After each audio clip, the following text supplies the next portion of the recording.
আচ্ছা, নির্বাচনটা কিসের জন্য বলুন তো? যেই দল মানুষের কাজ করবে তাকে তো আপনারা ভোট দেবেন, তাই না? তাই তো নিয়ম হওয়া উচিত।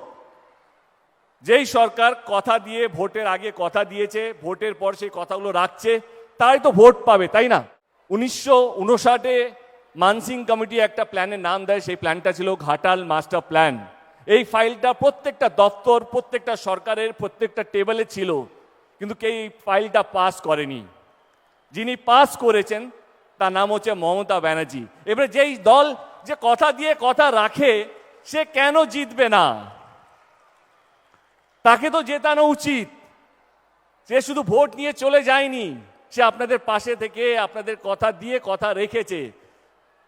সামনে নির্বাচন, আমি জানি অনেকেই আসবেন, অনেকেই অনেক বড় বড় কথা বলবেন, তাতে কোনো আপত্তি নেই, সবারই অধিকার আছে কথা বলার। কিন্তু আমি সাধারণ মানুষ হিসেবে বলছি, যেই দলটা গত 15 বছর ধরে মানুষকে আগলে রেখেছে, তা তো জেতা উচিত।